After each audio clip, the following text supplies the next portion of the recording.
आपको केवल नकार बता दिए जाएंगे।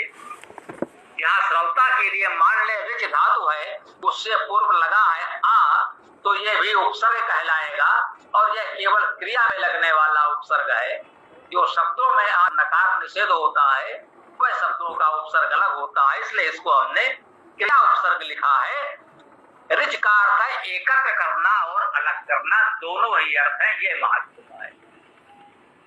अरिच्यत का अर्थ है अलग किया और अरिच्यत का अर्थ है एकत्र किया, ये भी सत्य है। सजा तो अति अरिच्यत, वह जो उत्पन्न हुआ, जातों का अर्थ उत्पन्न हुआ ऐसा भी कह सकते हैं, उत्पन्न किया ऐसा भी कह सकते हैं।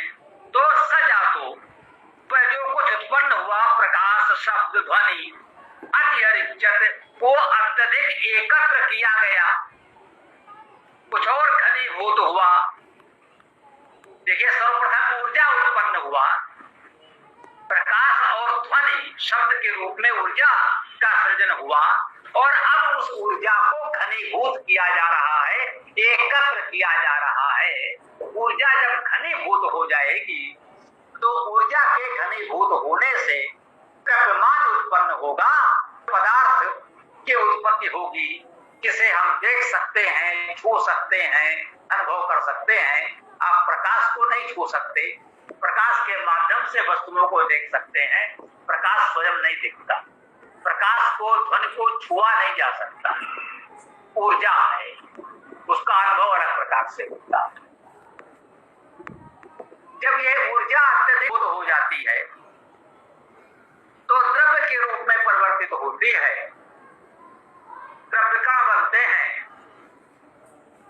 उसके घनीभूत होने से तो बताया जा रहा है कि ये जो प्रकाश और ध्वनि शब्द उत्पन्न हुए, सजा तो अति अरिच्यत, जब वह उत्पन्न हुआ ये प्रकाश और ध्वनि अति अरिच्यत अत्यधिक एकत्र किया गया, घनीभूत हुआ, परस्पर एकत्र होकर घनीभूत हो गया, तो उसके बाद में क्या हुआ, भूमि अथो पुरा, तब भूमि उत्पन्न हो रहा है। अब ये भूमि का से पृथ्वी मत ले लीजिए, यह भी बहुत दूर है। होना, भूमि का अर्थ है जो कुछ उत्पन्न हो रहा है, इस ऊर्जा को एकत्र करके घनीभूत करके कुछ सृजन होने का प्रयास हो रहा है, जिसे आप प्लाज्मा की अवस्था कह सकते हैं इस समय की आधुनिक शब्दावली में, कि अभी वो द्रव्य भी नहीं है और ऊर्जा की तुलना में कुछ घनीभूत हो गया है ना? ऊर्जा की तुलना में कुछ घनीभूत तो हुआ है, परंतु अभी वह द्रव्य की अवस्था को भी प्राप्त नहीं हुआ है। दोनों के मध्य की स्थिति है, जिसे आधुनिक भौतिकी में प्लाज्मा कहा जाता है। परमाणु के कण कुछ कुछ आकार लेने लगे हैं, लेकिन अभी परमाणु उत्पन्न नहीं हुआ है। परमाणु उत्पन्न होगा, फिर अणु उत्पन्न होगा, फिर पदार्थ देखने में आएगा। अभी वो प्रक्रिया थोड़ी दूर है, इसलिए इस भूमि को सीधे सीधे ये पृथ्वी भूमि जैसा कोष विशाल आकार न मान ले। अभी एक यही माने कि अभी कुछ उसके घनीभूत होने से कुछ ऊर्जा की तुलना में अधिक घनीभूत द्रव्य की उत्पत्ति हो रही है। अथो पुरा, अब सबसे पहले ऊर्जा के एकत्र होने से, घनीभूत होने से सबसे पहले कुछ उत्पन्न हो रहा है। भूमि का अर्थ, भू का अर्थ है होना, भूमि का अर्थ है जो कुछ हुआ। ऊर्जा का अगला चरण उसे यहाँ पर भूमि कहा जा रहा है। इसे इस रूप में हमें समझना चाहिए। आगामी मंत्रों में इसे और स्पष्ट किया जाएगा। क्रमशः सृष्टि का विकास होगा और अन्य पदार्थ क्रमशः धीरे धीरे बनेंगे।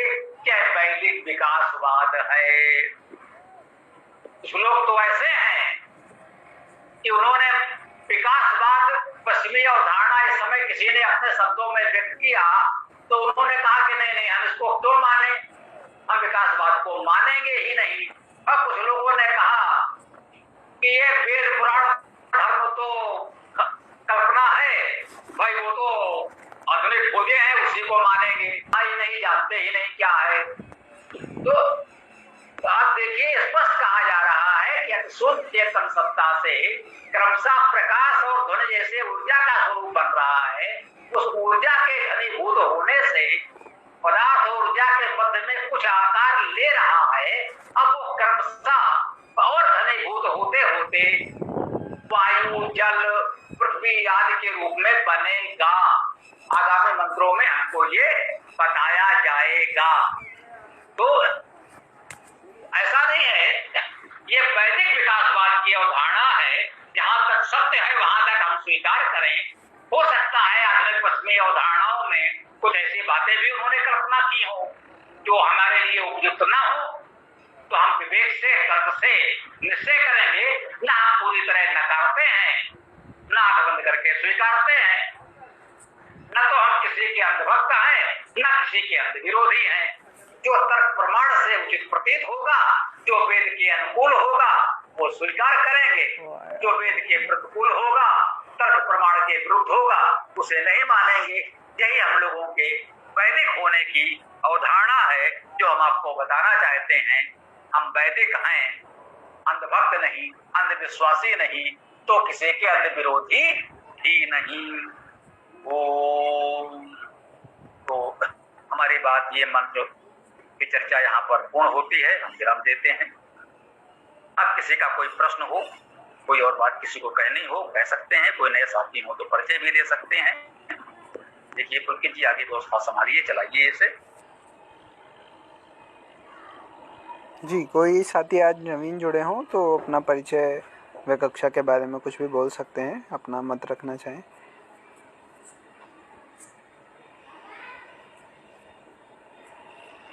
गुंजन जी, आप अपना परिचय देना चाहेंगी? और जिसके प्रश्न हो वो भी पूछ सकते हैं।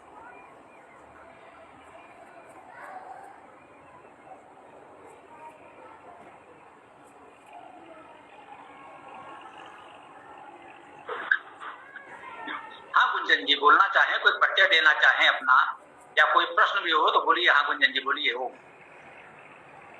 नमस्कार जी। अभी तो कोई प्रश्न नहीं है, कैसी कोई बात आएगी बताऊंगा जी मैं आपको।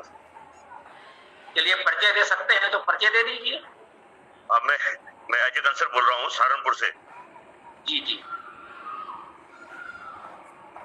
स्वागत है आपका। ये प्रतिदिन 7:30 बजे कक्षा होती है, एक मंत्र की व्याख्या करते हैं। अच्छा जी, करते हैं। धन्यवाद जी। रविवार को प्रातः 11 बजे विशेष खुला सत्र होता है, उसमें प्रश्न उत्तर ही होते हैं, व्याख्या नहीं करते। सनातन धर्म संबंधित कोई भी प्रश्न कर सकते हैं। कोई और प्रश्न हो तो रविवार को विशेष रूप से आपका स्वागत। शंका को मैं जरूर आपसे पूछूंगा जी। जी ठीक है।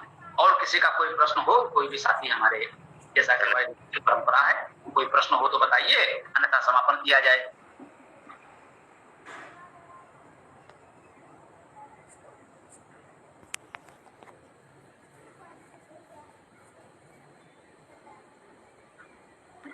देखिए भाई, किसी का प्रश्न हो तो बोले, नहीं तो समापन करें।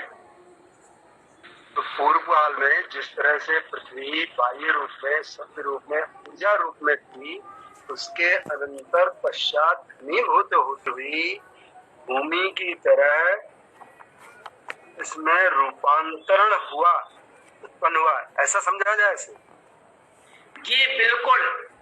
ऊर्जा घनीभूत होकर क्रमशः धीरे धीरे द्रव्य बनेगी। पहले थोड़ा सूक्ष्म द्रव्य होगा, जैसे हमने कहा, जो आधुनिक भाषा में उसे प्लाज्मा की अवस्था कह रहे हैं। फिर परमाणु बनेंगे, अणु बनेंगे, वायु का स्वरूप बनेगा। फिर धीरे धीरे वायु संघनित होकर जल बनेगा, जल से धीरे धीरे और पृथ्वी जैसा ठोस द्रव्य बनेगा। ये क्रमशः विकास इस तरह से होगा। यही अवधारणा इन मंत्रों में मुझे प्रतीत हुई है।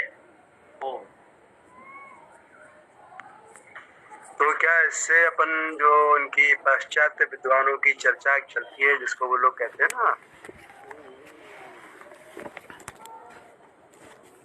विस्फोट का नाम वो कुछ अलग से देते हैं, बिग बैंग थ्योरी, उससे कुछ जुड़ाव है क्या इसका?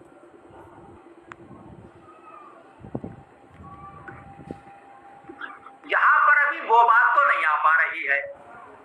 वो जो बिग बैंग महाविस्फोट का सिद्धांत है, ये न तो मैं उसकी पुष्टि समर्थन कर सकता हूँ, न खंडन कर सकता हूँ। अभी इस अवस्था में हमारे समक्ष जो मंत्र है वो ये बता रहा है कि सूक्ष्म चेतन सत्ता से क्रमशः ऊर्जा और उससे फिर द्रव्य का विकास हो रहा है। अभी तो वो अवस्था आई ही नहीं। वो तो पुनः सृष्टि की बात हो सकती है जब इतनी विराट सृष्टि है और वो अति संघनित होते होते होते होते अनेक आकाश गंगाएं बहुत संघनित होकर सारा ब्रह्मांड एक सूक्ष्म अवस्था में आ जाए तो उसकी भी एक चरम सीमा होगी। इतना अधिक संघनित होता जाएगा, एक समय ऐसा आएगा कि वो विस्फोट कर जाएगा, पुनः प्रसारण प्रारंभ हो जाएगा। तो वो एक सिद्धांत है कि घनीभूत होते होते इतना घनीभूत हो जाएगा कि इतना सारा ब्रह्मांड नहीं एक दूसरे को संभाल पाएगा, तो फिर उसमें विस्फोट होगा, फिर प्रसार प्रारंभ हो जाएगा। प्रसार होते होते फिर कहीं वो घनीभूत होते जाएगा। तो क्रमशः कह सकते हैं ये क्रम चलता रहता है। वो एक उदाहरण इस प्रकार की हो सकती है। अभी तो बताया गया है कि सूक्ष्म से स्थूल की ओर क्रमशः विकास सृजन हो रहा है। अभी उस बारे में तो यहाँ कुछ नहीं आया। ओम।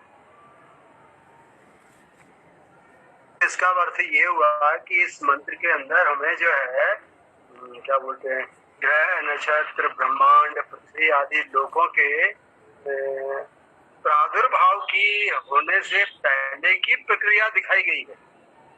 जी हाँ, ये बिल्कुल सही। अभी कोई द्रव्य बना ही नहीं है, वायु भी नहीं है, कुछ भी नहीं है। अभी तो केवल प्रकाश और ध्वनि ऊर्जा ही उत्पन्न हुई है और ऊर्जा कुछ घनीभूत हुई है। जैसे हमने कहा कि आधुनिक शब्दावली में आप चाहें तो प्लाज्मा की अवस्था कह लें, जो ऊर्जा से तो कुछ थोड़ा घनीभूत है, परंतु अभी द्रव्य नहीं बना है, परमाणु अणु भी नहीं बने।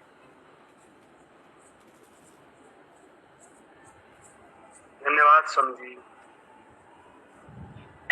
और किसी का कोई प्रश्न हो तो कर सकते हैं,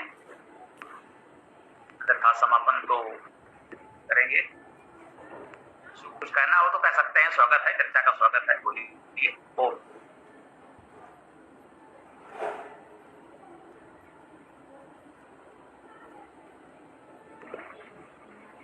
किसी का प्रश्न नहीं है तो फिर पुलकित जी समापन करें।